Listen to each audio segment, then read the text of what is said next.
And we're back on a Friday.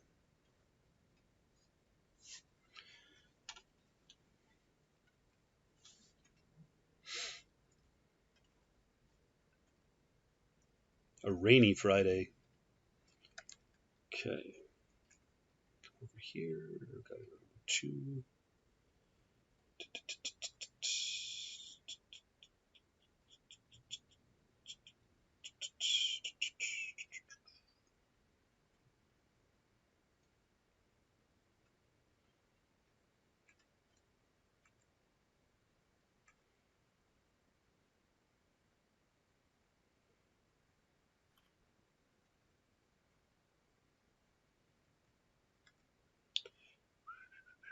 Get my daily submit set up for everybody.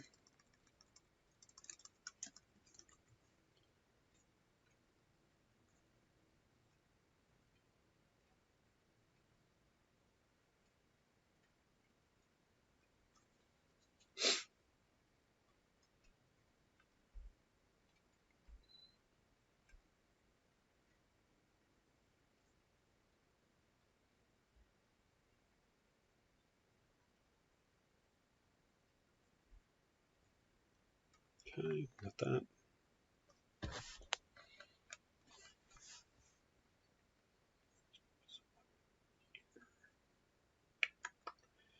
Give everybody a couple minutes here to get settled in.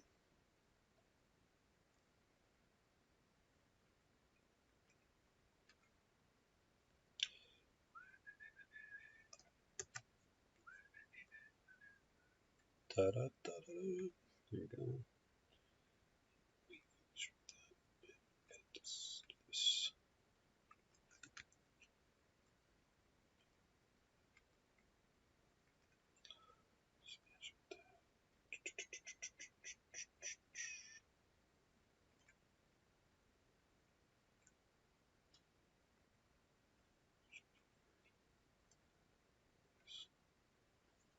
Da, da, do, do, do, do.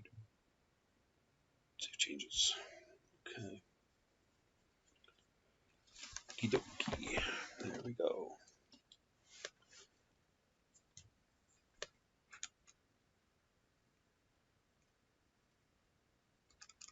Let's let that keep running. Let it keep running. How's everybody? Anybody alive out there? Someone say something. Can you hear me? How you doing? Yeah, we hear you. Okay. Yes, I hear you. Okay. Got a few real people that haven't fallen asleep on top of their laptop keyboard. All right. It's just one of those rainy days, dark days, huh?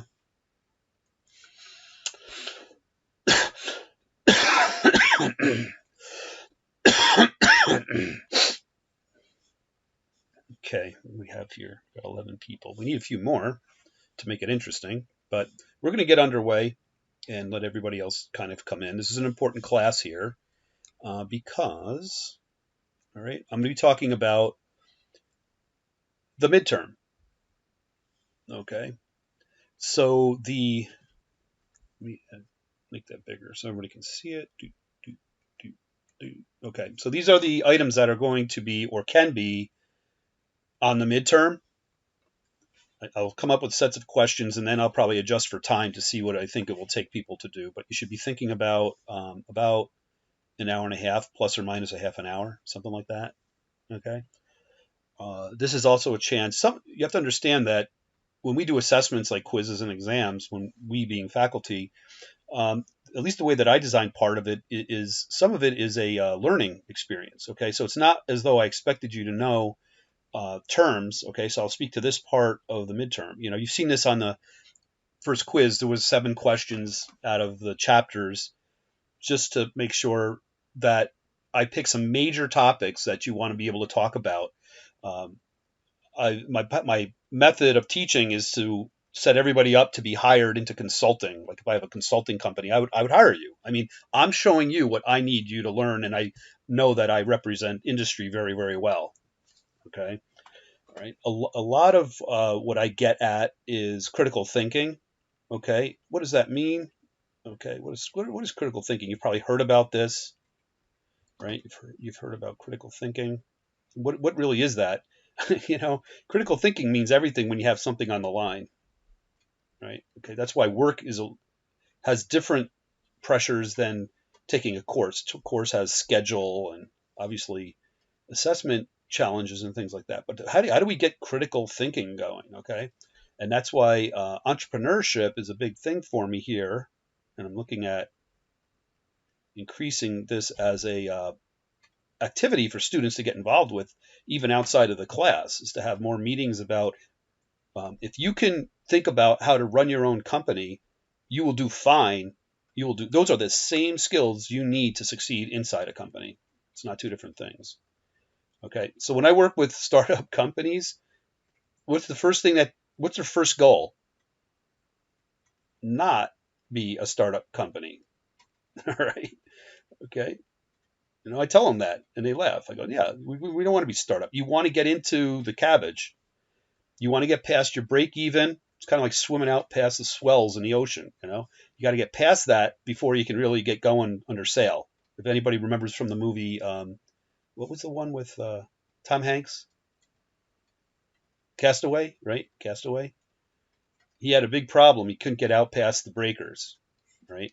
Because he knew once he got past that, he'd be okay. I think he failed the first time. I don't know. I forget the movie. I haven't seen it in a while. Okay. All right. So even as students, you should be pushing personal boundaries of ability and knowledge here. Okay. That's what your classes are about. And I try to help as much as possible by bringing the reality of that into the classroom. I'm here for your career. Some students are beginning to hit LinkedIn. I'm seeing some things pop up, which is great. People have asked to link with me and whatnot.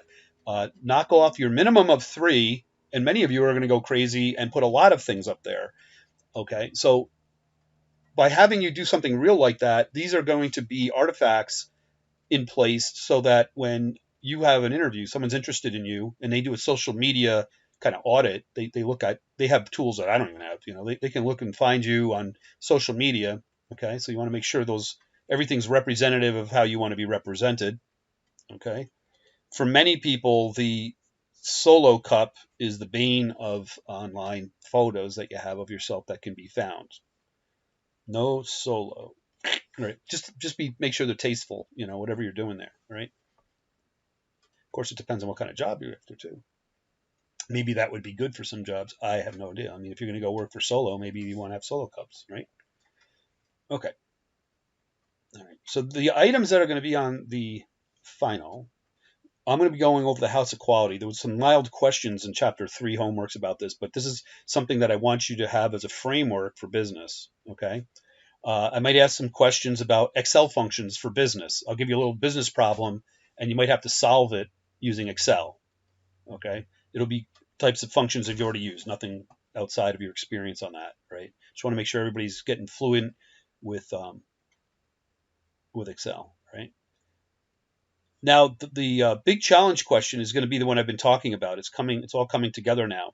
The big challenge question is going to go to the Mod 4 production floor. Of course, you're going to use the sandbox, okay?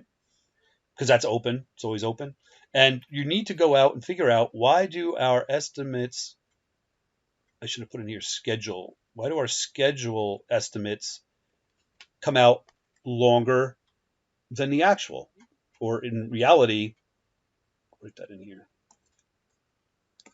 Why do our schedule estimates come out so that they're beyond what it actually takes to get these things done? Remember, I've been asking about that.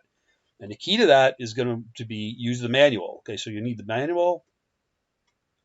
The manual is how we've done it. We've gone by what the manual says, but the sandbox, going into Mod 4 and looking at the production floor, okay? So the big key here is I'm telling you where to go look, all right? And you're going to try to understand things about how is the production floor scheduled, and why do pictures of the production floor look different than what the manual tells us how things are going to get done, okay? There's a major omission. Okay, I've said this. I mean, this isn't news. There's a major omission in the manual. Okay, and things get done faster. You now get rid of that. Get rid of this. So things get done earlier than we would think that they would normally get. Okay, all right. Okay, I am recording this class. Okay, So for the purposes of the midterm, I will post this on the tab near where the midterm is will be located. It's not up there yet. And so you'll have the video to be able to go refer to. I'll have a link there. It'll be up on YouTube. Okay. All right. So let's go over to my area over here. So this one, put this in here. Come on. And that was section 1. Okay. And we're going to do Control C. There we go. All right. So here's our little, let's start thinking about business here a little bit. Okay. All right. So what is the house of quality? What we're going to get to today. Okay. We're going to watch a nice little video about this on a simplified version of it. Okay. But the house of quality is very underutilized. And what I'm happy about is when I started teaching, there was not much YouTube support for this. Okay. And now what's good to know is that other professors are and people in industry are using this more. It's a hidden gem that I just cannot believe people don't have tattooed on, well, maybe the inside of their eyelids or something. Okay, it's the house of quality. Right. So what is the house quality all about? Okay, so let's use cars. We're going to talk about the auto industry. Okay, and before there were memes. Okay, so there are certain adages. You know what an adage is? It's kind of like a word of wisdom. Okay, so there's an adage, okay, attributed to Henry Ford, and it said you can have a car in any color as long as it's black. Okay, has anybody heard that before? Make sure everybody can hear me. Can anybody hear me? I have not heard of that before. Okay, there you go. I'll even take I know I haven't heard it before. Okay. Well, it's kind of interesting because as the business and social cultures move forward, it's probably being used less, but it's kind of the equivalent of a meme, all right? It gets used. It was just an adage that in people in business, you would use it when you needed to make a point that there was no voice of customer. That's why it's so strong, because that would never fly today. Not necessarily fly today. Okay. Here's a mass market of cars. He's trying to get these things out. So one simplification that Ford did was he said, I'm only going to paint these Model A's and Model T's in the 1930s. I think they came out. Right? So in the 1930s, the Model A's and the Model T's, they never had cars before. They'll take anything that goes along, that moves along. Okay. And any product, we're going to talk about this a little bit today, any product has a product life cycle. Okay. So what happened is, the 30s, the cars were being made, et cetera, et cetera, et cetera. Then the big industrial machine got built during World War II. Okay. So we pop out of World War II, 1945. Okay. And everybody was going to push autos heavier now, right? So now the auto industries have stopped making war items as much, and they're returning to consumer level automobiles at a price that they can afford and everything. Okay. All right. So it goes along for about, no, not even many years, like 2 years. Okay. And there's a gentleman in the United States, and this is the grand poobah of all quality. And his name is J. Edwards Deming. Okay. Okay. So his middle name, I think, was his mom's name, or the maternal side of his family's name. And that's why it has a plural at the end of it. It's not Edward, it's Edwards Deming. Okay. All right. And he went by Edwards Deming. And you can go out to YouTube and you can find videos that were made maybe as recently as 8 or 10 years ago. He passed away about that long ago. But he was, not much off of our lifetime that he was around. He's telling people in the United States that, man, your quality is really bad. And he's starting to become quite scientific about it. And nobody would listen to him. So where did he go? He went to Japan. Okay. So he goes to Japan, and you'll read just about everywhere is he's literally a god there in their culture. All right. He's like a minor god. He led them to dominance, especially in automobiles. Okay. All right. So such companies as okay. Has anybody ever ridden in a Datsun? Okay. Who can tell me what current company Datsun became? They renamed the company. What is the current automobile company that was once Datsun? There's got to be some car aficionados in our class here. Anybody? Anybody? Anybody? Nissan. You got it. Okay, so if you see a Nissan around, okay, when I was in high school, I drove a tin can Datsun, and it had here's your seat, driver's seat, steering wheel. It had a shift lever that was like nobody makes these anymore. There was this long shift that was probably 2.5 feet, maybe. I don't even remember. That's the way cars never used to have the console in there, right? There's never a console. This thing went down. This thing was so tinny, it was hilarious. I mean, I still remember driving around in this thing, and it was just it rattled, not rattled, but it just kind of echoed inside like a tin can. It was just hilarious, right? It had these cheap plastic seats in them, right? What do they call it? Faux leather stuff. All right. Okay.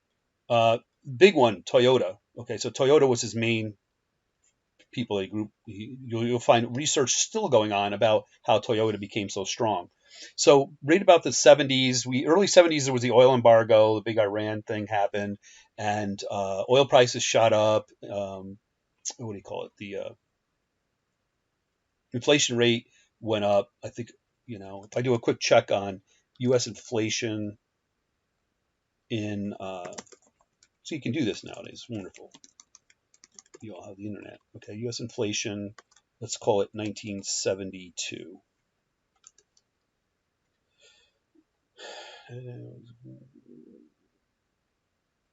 Oh, no, we have a 3.21. I'll try another year here. Try 3. So once the oil embargo hit, it went up. See, now it went up to 6. It doubled up, and the inflation went up by 100%. About the next year. Look at that. See, I hit the numbers I was a little bit early, but I'm glad I did that. See, it went to 11.11%. And this is because of everything was getting crazy. And then it was up there at 9 points. So it's dithering around 10% for a while. You know how hard that is to pay back a loan with 10%? All right. Your salaries have to go up at 10%. Everything has to lift, everything has to lift. All right. To be able to get that. Okay. Let's go back over here again. Okay. All right. So what the big difference is that people were still holding on to this attitude like we'll build it and they'll buy it. I mean, in the 80s, the worst thing that came along, and if you're anybody in cars here, this is kind of like the negative of a good thing, okay, is the K cars. Oh my gosh, those were so bad. They were just terrible. Right? Okay. And so what happened is in Japan with Deming and some others that were working over there, they developed. There's a Toyota quality system. If you take a look on the internet, it is going to come up flush. There's been so much written about how Toyota, with especially Deming, working on the quality, started to dominate. Okay.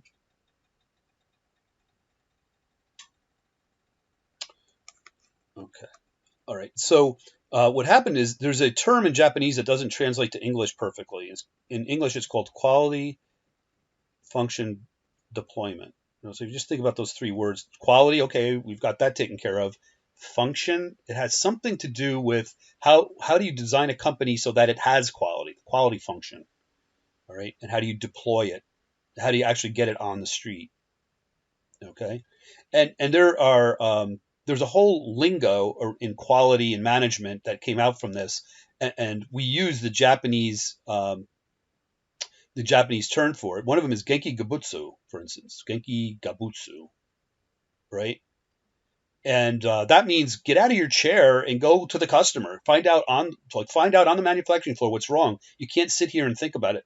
There's nothing like being there. And so this has a realm of voice of customer. You need to get out there and you have to talk to the customer. They weren't, especially the auto industry was selling this absolute junk, these Mavericks out there. Oh my gosh, they were just so bad. They were rusting out in just a few years. They were horrible. And there was a lot of crying going on. I remember manufacturing crying about this. Is the Japanese are taking us. Da, da, da. Well, they were very late to the market as far as the quality system goes. And then they tried to copy Toyota, and they found out that you just can't copy it. It was a culture. They had built up the business, the culture of the business, so everybody was enculturated.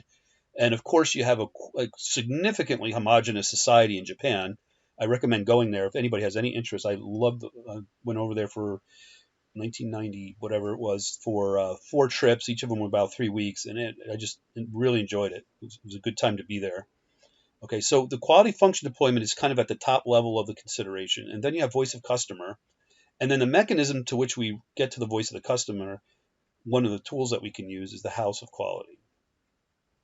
Okay, that's how that works. It's like a 3-pack. You see them talked about on the same page all the time. It's like you can't really separate these things out.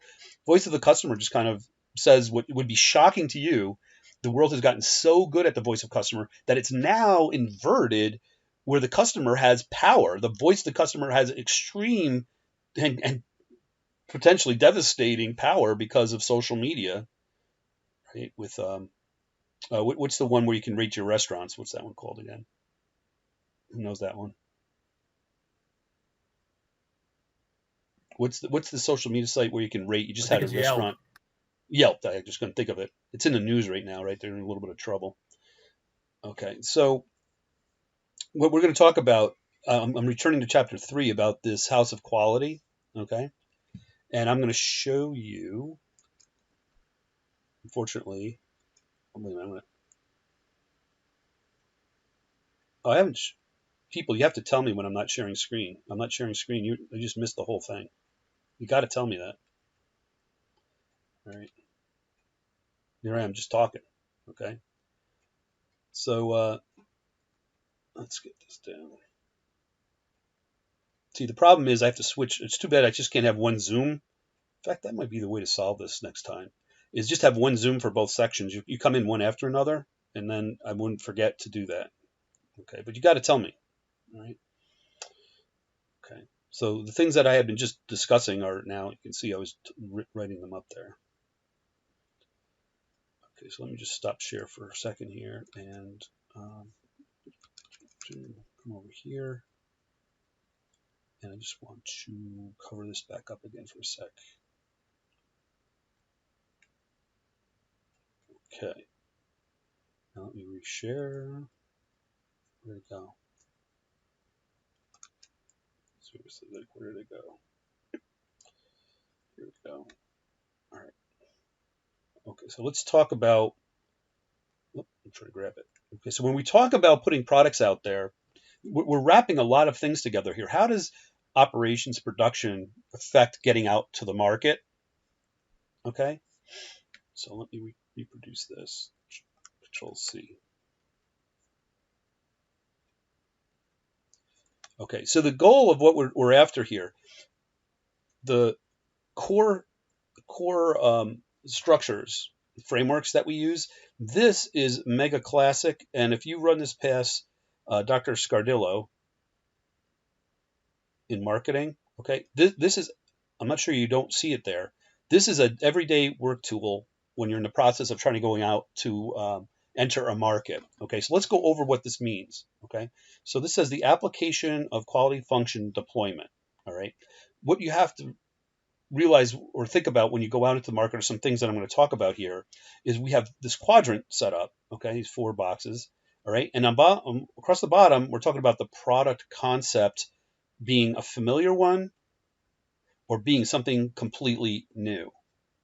Okay, so something completely new. Somebody give me an example of something that come out in the last year or 2 or 5 that was completely new. Like there was nothing to compare it to.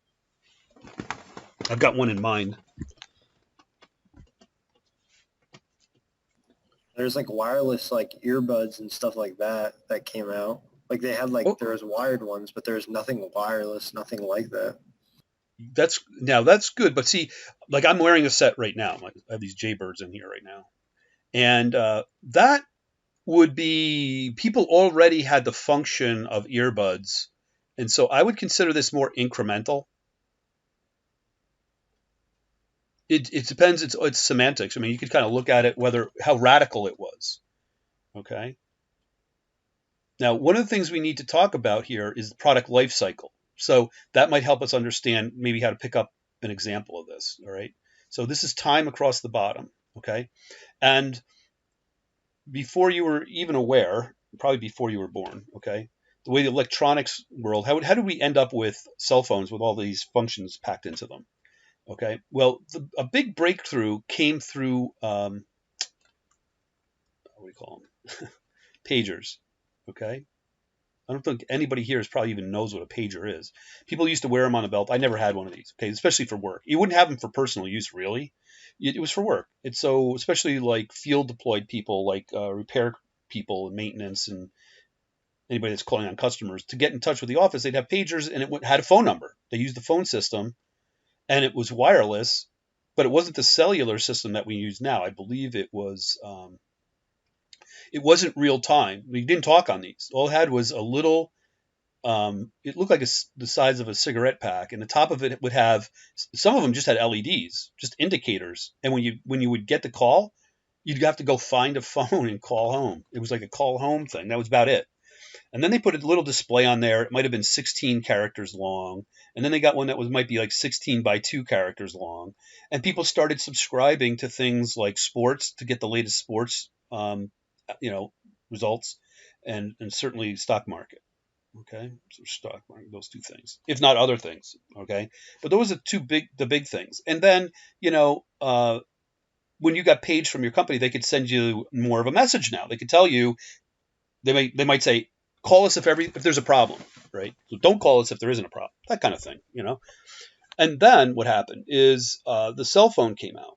Okay, I'm trying to remember who was the big cell phone. Nokia. Nokia was a really big player back then, just as big as Samsung or Apple. I mean, they were huge. And Motorola, that was the other one, Motorola. Can you even buy a phone from them these days? Probably not. They're like gone. They did things wrong. They didn't make it through, Motorola, right? Okay, so they came with the flip phones or feature phone, right? And then pagers grew into something called personal digital assistants, PDAs. Okay, so here we're talking about time, all right? So the pagers are coming down hard because now there's these PDAs, and the PDAs, they're not a phone, all right? But they have maybe they have camera on there. Bluetoothy type stuff started coming out on PDAs, and it had a display. It looked like a phone, and then you could do like maybe Excel or something, or you could put some other app on there. But it wasn't connected with the cell. So the pagers are coming down hard now because in this, everybody swaps fast over to a PDA, okay? And then there was these flip phones. It was just parallel. People would have both of these things. But then the smartphone comes out, right? So this is the PDA, right? And it was pretty good. And you could see feature by feature, flip phones were beginning to pick up these features that the PDA had. And then the onslaught, if you will, of cellular smartphones. Boom, it crashes the flip phones. I mean, there's a tiny market for it now. It's not dead, right? But these are the product life cycles. One thing's knocking the next, knocking the next, knocking the next. What's going to knock out cell phones? Well, to some extent, what took it down a notch was tablets that had all the functions but a big screen, right? Now these things are morphed, right? So the very important thing to understand is that there's a product. Product. Let me do that again. A little bit better font. Product life cycle. Okay.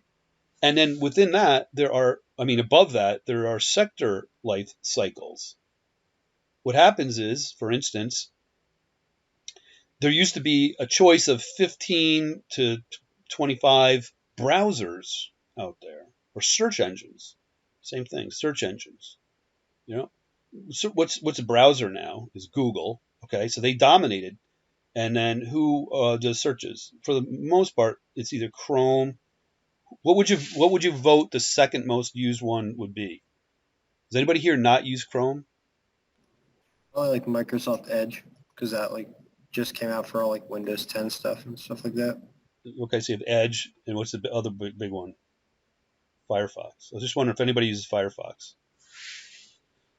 I used that for years. But going back when, there used to be, everybody had different applications. And so what happens is, and so this is this is the product life cycle here, product life cycle here, okay? And in the sector life cycle, what you're going to measure is what's the count or number of companies, okay, or products. You could say what's the variety of companies, and there's consolidation. See, over time, what happens is the number goes down, but they get bigger and bigger and bigger, and then you end up with a Google that bought up everything, and you end up with a Chrome that's still Google. Who owns Chrome? Caught in the middle of thinking about that one right now. But you have Chrome absorbed all these other ones. Firefox is very strong for a really long time. Okay.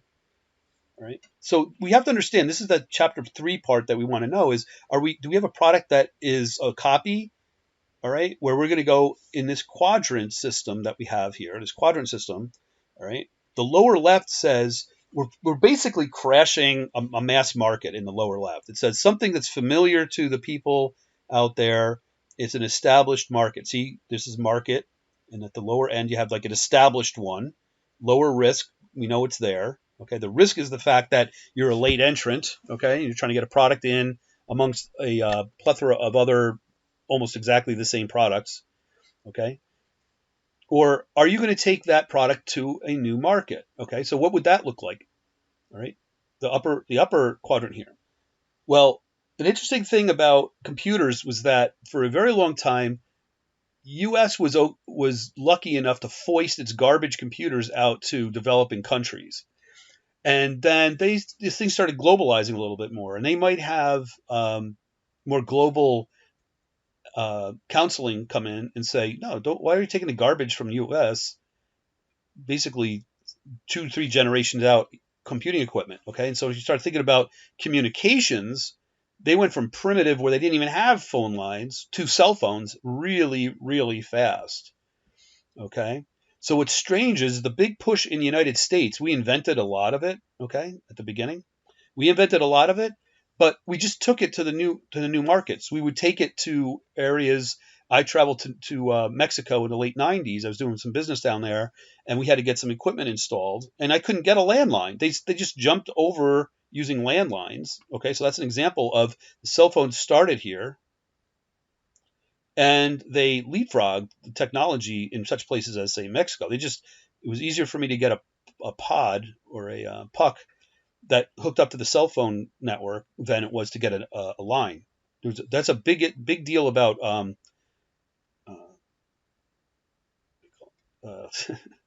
think of it in a second here. But the cell phone technology, like other technologies, um, can leapfrog that way, and other countries can pick it up quicker. So they had a better network than we did, and that happened in a lot of places where it's very difficult to run lines.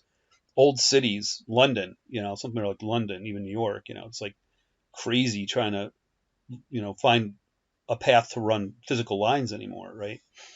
Okay.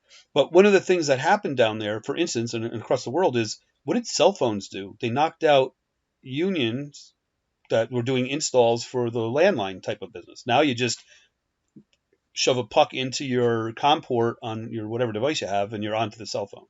All right. So that's an example of taking something that already exists, it's familiar, but to a new market. So that's the dimension going up and up. Which we talked to one about going across the bottom here is, what was radical? Okay, so we talked about wireless earbuds, but I would say that uh, uh, and this is a little more historic because it predates you. You're used to having music everywhere, but the what do you call it? The MP3 players, MP3 players. The audio world moved fast, really fast. MP3, what preceded MP3 was the Discman. Okay, so you could have a disc, and Sony had the Discman. I have one around here somewhere. Okay, and that was radical. So even that, was it that radical? Well, people were listening with headphones to Discman, and then MP3. What the big radical thing about that? What is the real radical thing? Is that it's download off the internet, right? So that's where to an established market, something, if you want to look at it that way, you can argue the point that, because it was internet download, that really changed how people did things. Okay, so I just want to do a time check here for us. Of course, this is in the way. Hang on. Good. All right, we have just enough time here. Good. All right. So this is the tough quadrant. Okay, and with experience, you start understanding that this is a very big challenge. It means that you're going to find an unestablished market with some kind of really crazy new product. Okay, and so in the distribution of technology or distribution of products, okay, we have something Jeffrey Moore picked up on. This is not the diffusion in a market, or the diffusion of technology is well known. It has a shape like this, okay, and that's the life cycle. There's our life cycle, right? And what they do is they divide this down. I'll put a little separation there. Okay, and there's 5 slots here. There's innovators and new adopters. So these are raw innovators, okay? They'll take a prototype with wires hanging out of it because it does the thing they want, that they think is so cool, okay? And then they call these early adopters. You know, I think they say this is 2.5%. This is roughly 12% of your eventual market. And then there's a gap here. Jeffrey Moore talked about crossing the chasm, and this is really hard. It's easy. It's, you know, not easy, but it's hard. The big hard part is to jump over to the early majority. This is the early majority and late majority, and these are called laggards. These are people that are still using flip phones. Okay, all right. So there's the life cycle, but broken down into sectors there. All right. Okay. So what's something? Usually this is high dollar, low volume, high dollar product is the innovator set. Okay. And I have to move us along a little bit, but I'm going to give you what it is. Who wants to go to space? That's the new crazy thing that's available to anybody with, I don't know, how much are they charging? 20 million or something? That might even be low, right? So for $20 million, you can now go to space, all right, as just an average off the street consumer. Okay. Let's go back to drawing board A over here. Okay, so now we have an appreciation of what the voice of the customer means, okay? And we need a framework, okay? So we're going to use a framework. Back over here. What's our framework for that? Okay, so you can tell the scrolly notes on here. I just went over this with you, with what I went over with the other sector, but I gave you the clean version of it. So you got everything over here on the left. Okay, so the House of Quality was invented or designed to respond to the voice of customer. The process of putting this together covers so many parts of the business. It's the magic tool. I mean, it is one of the most powerful tools, and maybe because it is complex is why people aren't really using it. You end up doing this anyway, so why not just put it, you know, your company's going to look at being competitive. Why not just put it all in one chart? What happens is companies do the things in here, but they don't combine them to look at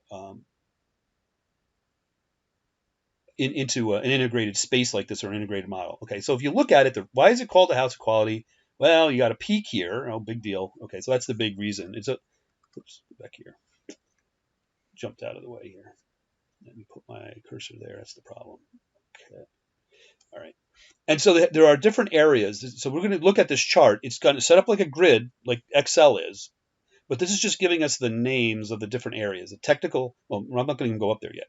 Here's the voice of the customer right here, okay? And what happens is we ask them, they give us a list. Okay, we're going to see that it's going to be a list. I want to see this in the product, and this in the product, this in the product, this in the product. And for every one of those desires, they're going to put a weight on here. So it's going to be weighted at least in 2 bins, high priority, low priority. Things I must have and will pay for, and those becoming, maybe because I have to pay for them, I would take them off the list on my car. You know, what are the new features coming out in a car or a computer or whatever it is, right? So the 2 areas here are customer requirements and the weighting, or the priority rating, okay? Right. So then we're going to list a number of things that our company needs to do to, let's say, build cars, okay? All right, we're going to look at what the customer needs, and then our company has to have activities. We have to be technically good at a list of things across the top, and we're going to create a grid. Okay, so it's going to end up being a grid like this, which is called the correlation matrix. Really descriptive. I'm being facetious there because it's a pain in the neck. It's not that descriptive. All right, so let me take all these little hash marks out of here. Right? Okay, and so what we're going to do is we're mapping like all the things that we do. We're going to map them one for one to what the customer. We found out that the customer wants, and so this is a matrix. The center part here, the correlation matrix in the middle. Okay, that's why I have this red kind of bracket here set up, because this is truly the main thing. And on top of that, you get the peak, you get a wing off to the right, and you've got a basement going on. Okay, so that's generically. So here it comes. This is going to be the ugly, starting to see the ugly details of the thing. Okay, these can be millions and millions of dollars to compose if you want to use it to actually use it in decision analysis. All right, so what does a real one look like? Well, this is a real one from the book. Okay, right. So this has to do with making cars. And we've talked to the customer. What do you want in the car door? They want it. They want to measure it, or they'll pass or fail the car by easy to close door. That the door stays open on a hill. I mean, if you live in San Fran, that's a big one, right? Because they have such hilly neighborhoods there. Easy to open. So that's kind of paired up with easy to close. But you notice something? The weighting over here says they value easy to close higher than easy to open, right? Notice these are the weightings on here, okay? Easy to open, doesn't leak in the rain, no road noise. Like those are things relating to the door. And so what we do is we kind of make a check mark, all right? We kind of make a check mark where here's one of our activities, and it answers or responds to the customer need. That's what's fantastic about this diagram, is you can look at what you've invested in and what happens if you'll start getting the idea that the more places that a function touches the customer. Notice this column here, the door seal resistance group. All right, so we have a group that can do the door seal resistant. It nails 4 out of the 5 things. It's responding to 4 out of the 5 customer needs. You're pretty important. That group you can't get rid of. But what about the acoustic transmission in Windows or something they have there, right? It has one lonely little low-grade dot there. If you work in this group, you might be hanging on. You might get made redundant, where it doesn't. We don't even need you to do that anymore. Okay, so that's one way to interpret this. I like to use an example like that. Like, how do you start getting your head into what this means? What's the meaning of this? And that means this column, this group has a lot of work to do because they're responding to. Oh boy, did it again. It jumps when I do a Control Z. Hold on. Right, come back down here. Get closer to it. Okay. All right. So that's what one in real life looks like. And then you have a basement down here. All right. So to cover that, that's a mild intro to this. To cover that, I'm going to go over here, and there is a video available. Here too. Okay. So on the tab for this week under midterm, I put the video. Okay. I need to jump over there and get this thing rolling for us. Okay. QFD actually is quite a broad concept. It really is. But at the absolute core of it is this, the so-called house of quality. Now, why is this called a house of quality? Well, I guess it kind of looks like a house. It doesn't look like my house, but it doesn't matter. It looks like a house nevertheless. Now, if you browse various sources, books or internet, doesn't matter, and you look for the house of quality, you will notice something. Each source uses a variation of this house of quality that looks slightly different from the other one. The reason is actually quite simple. There is no universal definition of how a house of quality should actually look like, but there is a core definition, and we use that core definition. So our house of quality contains all the elements that should be there, but maybe in another source you will find that there's an extra element there, or an element that we use maybe not there. Does not matter. This contains all the important stuff. By the way, if you purchase this course, then attached to this video is a resource, a file that basically contains this. This is an empty house of quality that you can later use for your own studies or for your own work. So you can download this empty template as well if you have purchased this course. It is attached to the video. Also, an exercise is attached to this video, so please also download that. Let's go back to our house of quality. On the left side, we see the so-called voice of customer. That is what the customer, the potential student, says he or she wants. The program should be international, affordable, the degree should be respectable, the program should be flexible, a realistic pass chance, and the program should be cool, all right? Just fictional answers. Furthermore, we ask this hypothetical customer to give some kind of weight to these things that he or she actually wants. And we use 1, 3, and 5 as weights. 5 being very important, 1 being not so important, and 3 being something in the middle. Why 1, 3, and 5? Why not 1 to 10? Well, it's a personal choice. You can deviate from that as long as you give higher scores to things that are more important. It does not really interfere with the end result all that much. We use 1, 3, and 5. On top, we see the factors that we control. Now, what do we control? We control, for instance, the number of lectures, the number of tutorials, the number of research articles that our professors publish per year, or the approximation of that, the number of test moments, so how often can you do an exam, the number of online lectures, so the lectures that are available online on top of being also available physical, the number of foreign partners. These are foreign universities that we partner up with, and our students, for instance, can do an exchange program with them. The number of professors from the business world that maybe bring with them all kinds of interesting stories and cool stories that help to give the program a little bit spice, a little bit practical flavor. The number of elective courses, of course, we control, and the study cost is also something that we control. We also control a lot more, but we cut it off at this point because this is just meant to be an example. Now here in the middle part, you see all kinds of symbols scattered through. Now these symbols, they come actually from this part. So we see that we use the symbol, the cross, to indicate a strong relationship, and it has a numerical value attached to it, namely 10. We use the asterisk to indicate a medium relationship, and it has also a numerical value attached to it, namely 5. And if we don't use any symbol, if we leave it blank, then there's no relationship, or the relationship is very weak and it has a numerical value of 0. Again, 0, 5, and 10, these are just values that work for us. If rather you would use 1, 2, and 3, that is also okay. It won't really interfere with the end result all that much. So feel free to deviate if that is what you feel better with. Now, as far as the choice for these symbols, you actually do this in a group, a multidisciplinary group, not by yourself. So you invite a bunch of stakeholders, and then together you're going to brainstorm about the following. So for instance, should we put here a symbol or not? And in our fictional example, we put there a symbol. And to be more precise, we put there a cross, which indicates, just as we just showed you, a strong relationship. What does that mean? There's a strong relationship between this factor that we control, namely the number of foreign partner universities, and this voice of customer element, namely that they want to have the program to be nice and international. Of course, the more foreign partner universities you have, the more international experience you can potentially offer the customer. So that's why it has a very strong positive relationship there.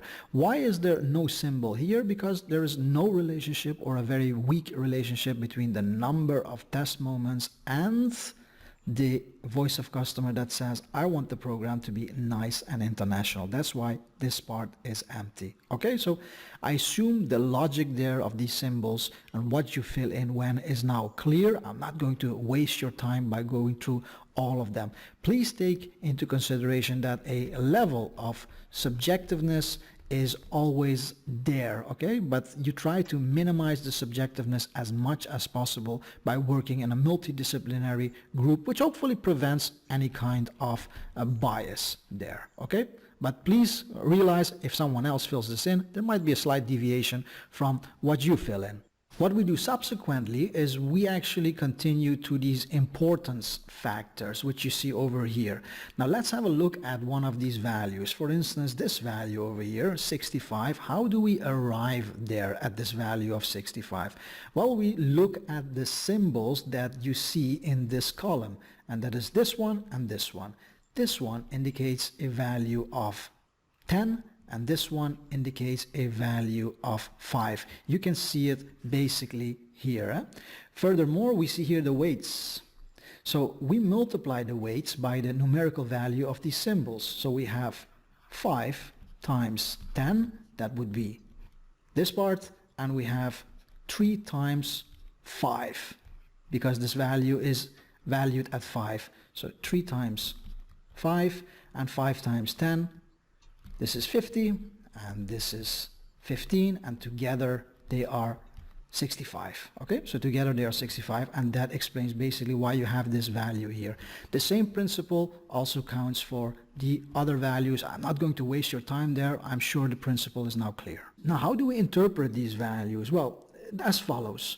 If we see here a very low value, for instance 5, that means that the factor that is attached to this value, namely the number of electives, does not have a very strong role in achieving customer satisfaction. So in satisfying this voice of customer, namely what the customer wants, this factor here is not a very important one. But this one here that has a very high value, namely the number of foreign partners, has a very strong effect on satisfying the voice of customers. So basically the values that you see in this row indicate how strongly you should focus on those factors that you control. This is a very useful thing. Looking back at the problems that we faced when we wanted to redesign our program, I only wish that at that time we were aware of this tool and could utilize it, because it really helps you to focus your attention and see which factor should I focus on the most in order to satisfy the customer's demands. Now in this column, we provide information about our main competitor or our main competitors as an average, and we do it like that. If the competitor is not doing such a great job on that element, we give a score of 1, which indicates that the performance is quite bad. Okay, I'm going to hold it up at that point because he doesn't explain that quite right or quite well. All right. So everybody's, I had my mic off. All right. I'm just going to hold it up there because he got quite far enough to pick up on how this thing works, especially that main section there that we're talking about, where you have the customer items on the left and you have what we do across the top. Okay. I'm going to come back over here because I took a screenshot of that earlier. All right. Okay. So this is him. Let me erase some of this here. Okay. All right. So he didn't explain that right-hand section very well. The rest of it was good. And the problem that I've always had is these are a little bit complex and there's always an error in every single one of them. There's an error in the one in the book. Okay. All right. I'll just show you what it was because I'm familiar with this. So while he's talking, I'm looking at things. This is, before when I was evaluating YouTubes to look at in the course here. Not today, but if you notice, like he has the number incorrect on here, but it pays to understand by mistake, he added this stuff up incorrectly. So you see what we're doing? We're taking the weight and we're multiplying it by how important the number of foreign partners to our program is. Okay, the customer says they want international flavor to their business degree program, and they weight that very highly, And we assess ourselves and we say we're working with the number of partners. This is a function of ours that we work to get the foreign partners with this. So we give that a really strong relationship that if this goes up, if we increase the number of partners to a certain extent, then customers will be pleased that we have an international program. So we assign that a strength of 10. So they take 5 times 10. Okay, so that's 50. Okay, and for a medium relationship, which is only 5, those are the stars, 3 times 5 is 15, plus 50 is 65, plus 5. So you have 1 times 5, and that gives you the weighted sum down here, okay? But the 45 is incorrect. I had to do that a number 2. 3 is 30. Oh, no, that's right. Never mind. They're right. I thought there was a mistake in there. I take it back. All right. So this is what it looks like a little bit with more detail to it. And what he started to get into, all right, was that we don't assign the number. The way he made it sound was like we assigned um, the the competition. How our customers rate us against competition is better described up here. It shows more of what's going on. What we're looking at here is, think about this as the y-axis. So tilt your head and think about this as the x-axis, all right? So the higher on this axis, remember, you kind of have to tilt your head and think about this as the y-axis. This is a rating. 5 is better, 1 is worse. And as you come across the factors, what they do is we've marked in here, I think x is us, right? X is us, all right? So they've marked this, and it says, for the first thing that the customer is interested in, we're getting graded very poorly, 1.5 about, compared to companies A and B. They'll show A and B where they think they are. All of us are getting graded pretty low on stays open on Hill, right? But all of us are pretty high on easy to open. And then we're in the middle of the pack. There's not much differentiation in these last couple ones. And then we're in the middle of the pack for doesn't leak in the rain. And again, down for no road noise. We're hurting. We're way low on the scale. B is skying. If you look at B, they're high on everything. B, B, B, B, B. So that's the dominant player in the industry. Okay, so I'm going to check real fast here to make sure. I can't remember whether I did this or not. Daily Submit for Friday. Okay, so take anything and upload it into Daily Submit as we close down here for the weekend. Just going to double check my numbers and make sure that the dates and everything are right here. Okay, so take something and submit it up there. 16, 16, 16, 210, 220, and 230. Everything looks good there. Okay, I had set it up. And then we're ready for the weekend, okay, which will involve the midterm. I'll try to get that out tonight. I have some meetings right now, but then I'll get that out tonight. So you'll have the weekend to work on it, okay? All right.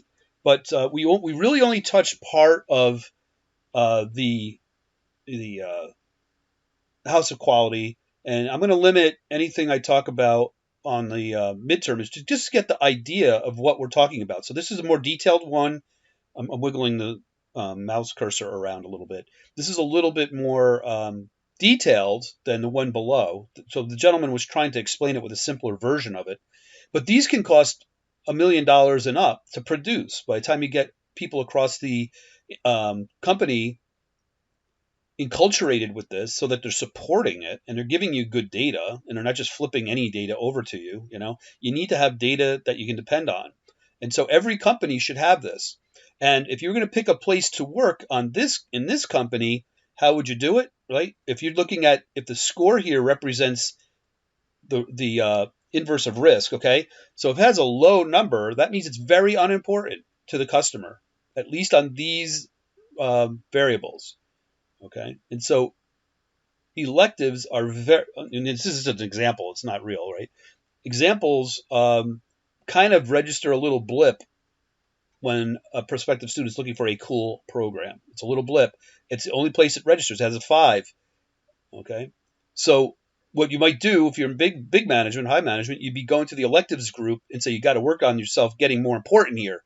You have to have more impact on prospective students coming here. With that, I'm surely out of time for today. I appreciate it. Not going to hold you on anymore. I can I can hang around here for a few minutes to talk a little bit if you have any questions. All right.